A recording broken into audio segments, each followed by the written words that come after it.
you're my husband. Oh my, I know, like, you're my wife. Like, you're my wife. Like, I just can't get over this. Like, you're my husband. Like, this just happened. Like, this is really happening. Like, you're my husband. Like, oh my gosh. Hi, everyone.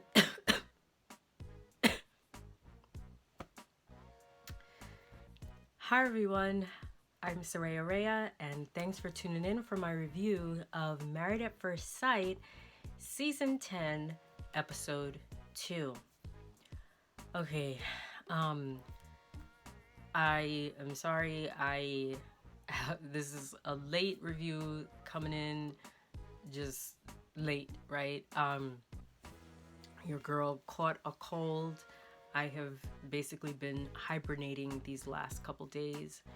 And I really did not want to just skip over this week and try to do 2 episodes in one review for next week. So I dragged myself out. I wanted to be committed. I almost broadcast the episode from my bed, okay? But I was actually able to drag myself out and plop myself in my regular corner. So this is where I am. So I'm like only running on half steam right now. Probably gotta turn up your volume a little bit. So this is just gonna be a quick review, hopefully a quick review, no frills, like, anyway, I'm not even using notes. I'm going off of memory and stuff because I'm just like, look, let me just get this out. Anyway, all right, let's just get to it. Basically, this is the weddings episode, right? And was there anybody else who also thought that we were going to get an episode where all of the weddings were going to take place? Was I the only idiot? Okay, I even tweeted about it. I mean, I thought with this 2-hour episode, I was like, oh, I'm about to see 5 weddings. I don't know when it was. I think it's when we started to see the speeches of the first 3 weddings, and then the dances, and then a bunch of other stuff that were happening at these weddings. I was like, wait a minute, the next wedding, what's going on, And then I was like, oh my gosh, they are really gonna play us right now. They're really gonna make us wait till the very next week for just 2 more weddings. Come on. So I thought that was really wiggity whack. Lifetime, always. So, all right, so let's just start with, we're gonna go in order. Derek and Katie, their wedding was first. Katie wakes up in the morning. Sorry, I'm itching. I'm sorry. These antibiotics that I was on for something completely different just left me. I'm sorry, with an itchy rash. I'm sorry, and I can't. Okay, sorry. Too much information. Sorry. Anyway, so Katie wakes up on her wedding morning, and she's like, "Oh my gosh, I have like the worst dream, and basically I dreamt that like I didn't like the groom, I didn't think he was attractive, and like I ran away, or I wanted to run away, and it was just like awful, and it was just bad,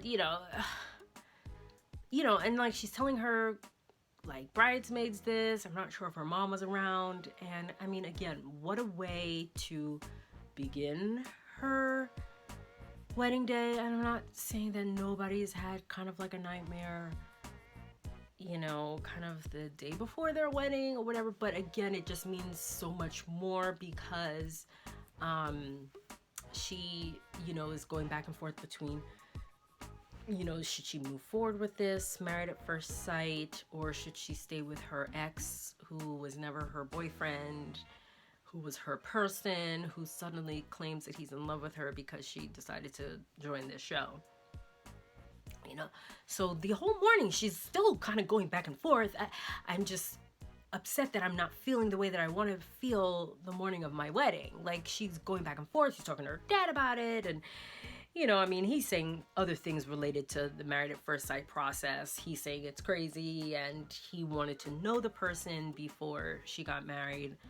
Obvious things, blah, blah. I don't want to spend too much time on them because I'm just so disappointed in her red flagness. Especially because, like, at this point, then you really, this is where the sinking in of the fact that these are real marriages, these are real unions, and like her foolishness is just minutes before. She walks in and the wedding takes place, and they just have like a silly kind of quirky little wedding. Afterwards, they go off. Again, this is what each couple does. They are allowed to go off to a separate room. I think at one point they're off like in a balcony area, and they're talking to each other, and they keep kind of saying like, "Oh my gosh, you're my husband. Oh my, I know, like you're my wife. Like you're my wife.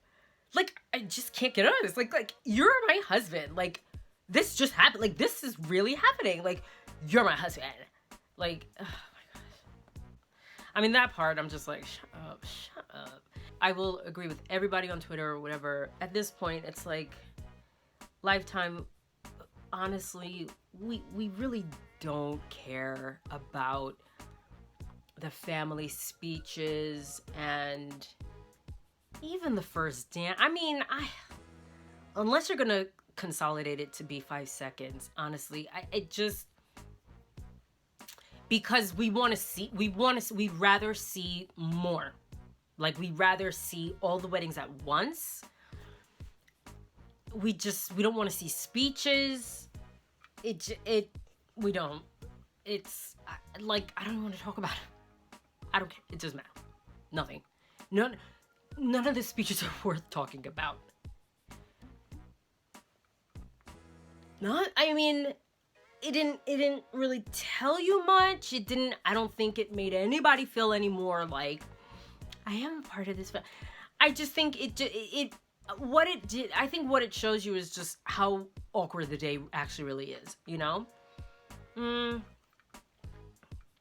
It does show you how awkward it is. It's like, yeah, you really did just marry a stranger. You did just marry somebody that you don't know. Or even if it doesn't feel like marriage, it's like you're doing a bunch of stuff, marriagey, with somebody that you don't know, and then half of the people here, if not all, you don't know. Anyway, and there's a bunch of cameras around, and this is gonna be broadcast on national television. Next we have Taylor and what's his name? Brandon. I actually do have a little bit to say about them. And I've had a lot to think. I have time to think and kind of like digest. After I kind of watched her segment again, then I was like, ooh. Okay. So, yeah. So she gets ready. Actually, okay. Yeah. So she gets ready, and, her mom makes a point. She was like, your dress is big. And she gets ready. Brandon reveals to us, I think before the ceremony actually starts, that he struggles with anxiety and panic attacks. So that was like a kind of a sudden, random, like, okay, that's not a little thing. And then he didn't give background, like whether or not this is something that's medicated or whether or not this is something that he deals with a professional through therapy or anything like that. But he definitely just threw that out there. To us, mind you, the audience, in like a personal interview. But at least to kind of say like, so like, heart's coming out my chest right now. When they left the ceremony space, they went to, a different room area, and boy, did it get awkward. And did Brandon's anxiety really come to the surface. But here's what also came to the surface. I'm gonna go in. Okay. I know I'm gonna go in this season with Taylor. I think homegirl is immature. Like hella immature. I think to the point of ditz.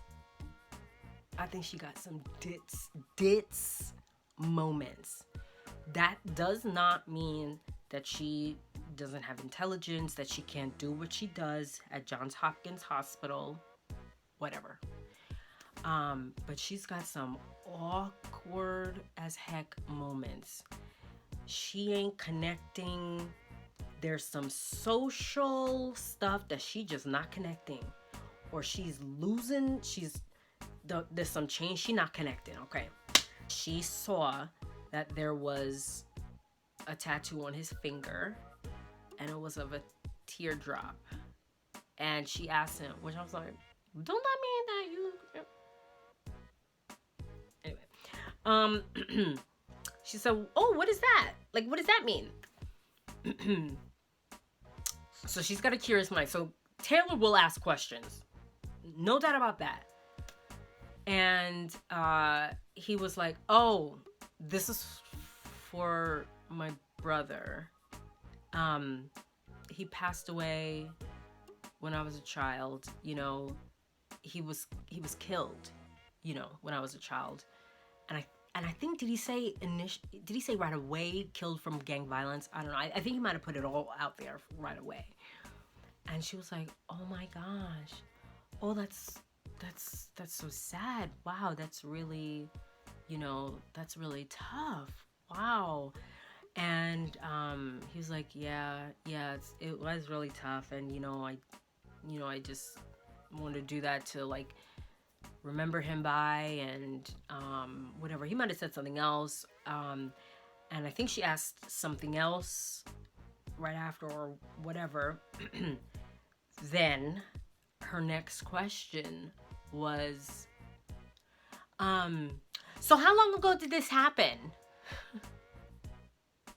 And like, he kind of like, so to me, Brandon might be anxious, but he's all there.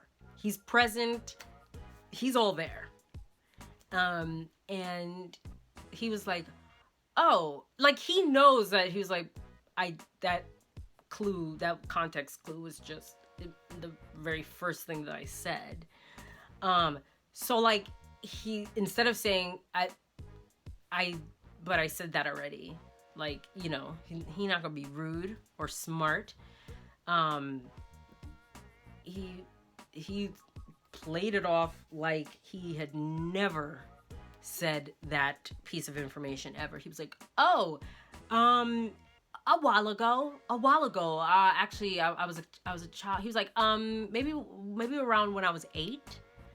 And she was like, oh, wow, you were young, whatever. And I was like, and no, I don't think it was because she was nervous or because she was just thinking of something to say or whatever.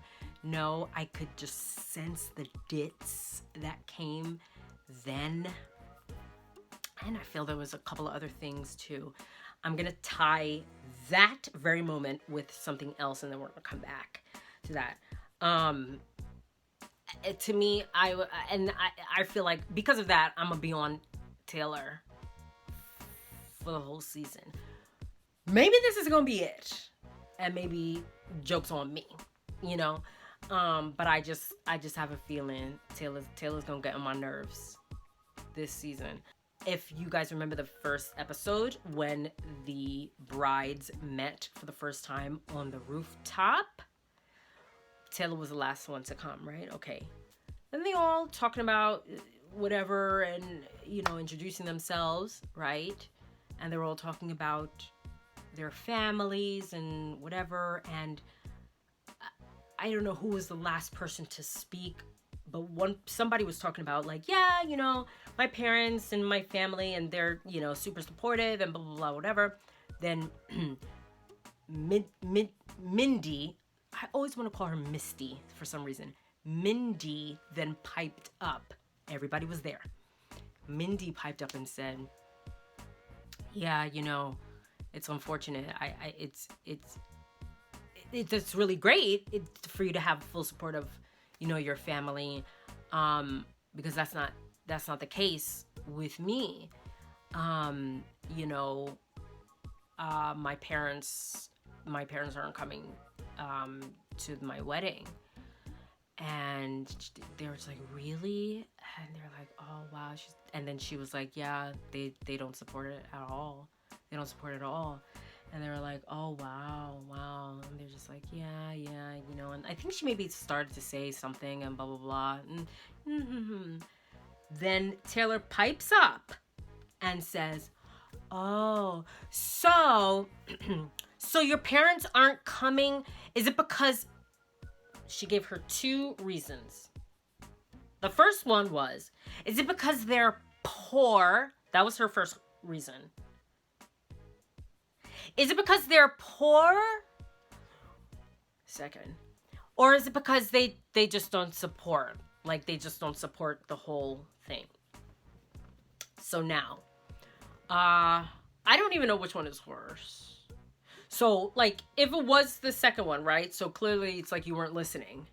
Because she just said that 2 comments ago. She just said that 2 comments ago. You were listening. But if you just need clarification, fine. All right, fine. You just are asking.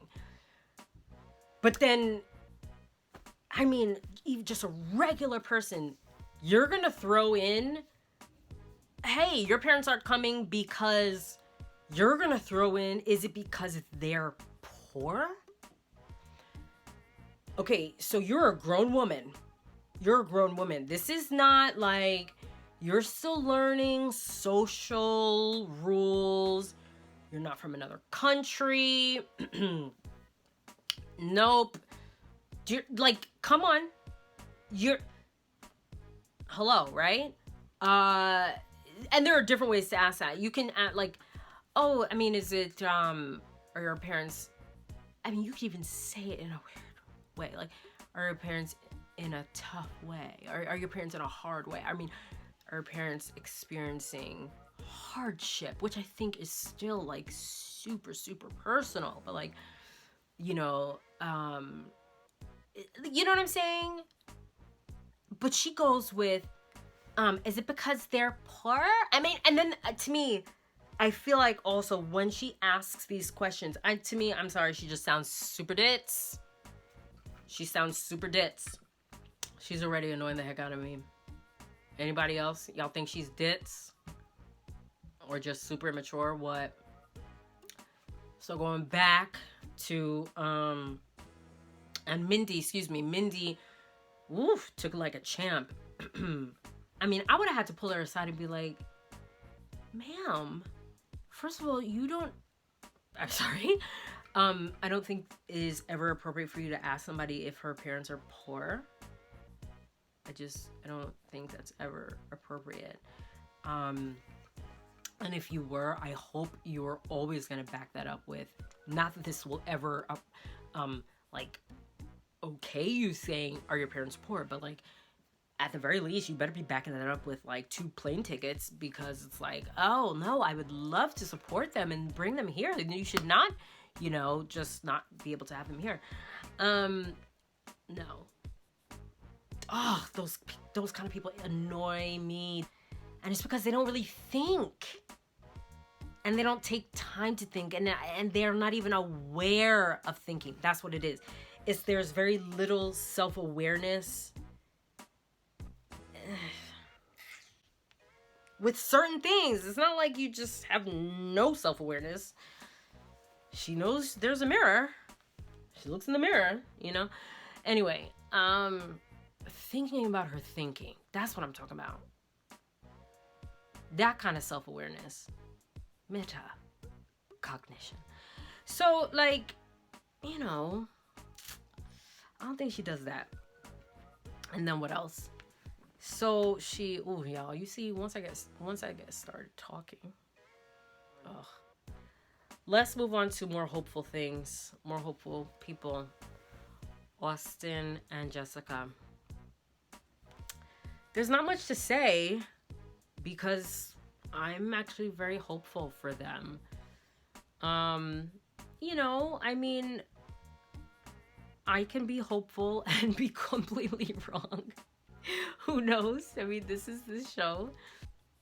We're seeing a little bit more character from Austin, even from Jessica. I mean, one of the things that she shared was she wanted a beard and she didn't want to see blonde hair. Now, maybe I don't know what blonde hair is, but I don't know. They're trying to act like Austin had blonde hair. Then what is blonde hair? Wasn't his hair brown? I don't know. Anyway. No, he ain't have no beard. So, sorry about that, Miss Missy. But, so she definitely said, not what I was expecting. Which is a better way to say not what I wanted. But I think what I really liked about them, one, I will say this, their wedding definitely gave me, I mean, even Taylor and Brandon's at one point, you know, just, you know, but I think just because it's just beautiful people, but I just, Jessica and Austin, I don't know, there was just something really just nice, kind, maybe even a little bit genuine about it. I liked, there was something that I really liked about it. And I think it was definitely wrapped in hope, my hope for them.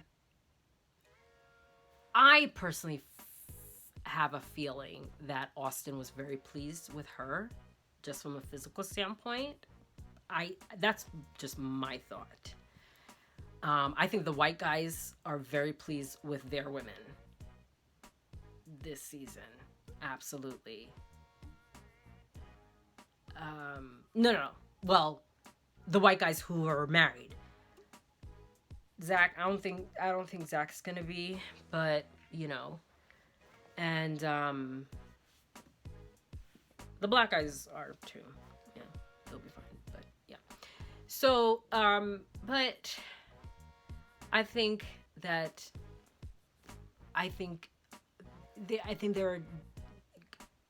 peers. I think Austin and Jessica are peers. I think they're very much on equal playing fields in many ways. I think that they're well matched. I really do. And yeah, when they left their ceremony to get to know each other, they were joking a lot, which I think kept things really light and fun. That's what I would like. I would. I think it kept the conversation flowing. I think it kept things as comfortable as it was gonna be. It kept Jessica laughing. I think it kept Austin laughing as well. I think it shows Austin is somebody that, I mean, I think he tries, but I don't think he doesn't try too hard. I think he puts in an effort, and I think he tries to make somebody feel comfortable while having a good time himself, you know? I just got a good feeling about Austin personally. I think I tweeted, or maybe I was going to tweet. I was like, I think Austin's a really nice guy. Nice gentleman. So as the day goes on, and then they do experience, you know, their first kiss or whatever, in the pictures, oh, I just think it's beautiful. I mean, I'm not into the whole dipping thing. I don't know. Is that a white thing? The whole like dip and kiss. What? I mean, maybe once, but like it just seems like it's like We have to do this all the time and get it into a photo. I don't know. What is that? I don't know. I think it's a little cheesy. One that I enjoyed watching their segment. Really adorable. Still waiting to see. I mean, again, we'll see with the I'm so wrong. Still waiting to see Austin with his shirt off. What? For the final verdict. I'm just saying. So that's that. Let me know what you think, guys. Thank you for watching. Thank you for bearing with me. Sorry for the just kind of low-key episode today. I had no music. I didn't do nothing entertaining. Sorry, y'all. But please like if you like this video. At least I came. At least I did one for y'all. I did one anyway. Like the video, please, y'all. Like so it gets out on the wireless streets of YouTube and gets in the mix of Married at First Sight. Yo, there's a lot of reviewers out there. So I want to be a part of that race. Yeah. And then comment. Let me know what you guys think. Especially about Taylor. I mean, that's the big thing right now. And then subscribe. If are there any new subscribers out there? I think I got like 2 last week. So welcome, welcome, welcome. All right, guys. Hopefully I'll see you guys next week. Much better than I am now. Okay. See ya. Bye.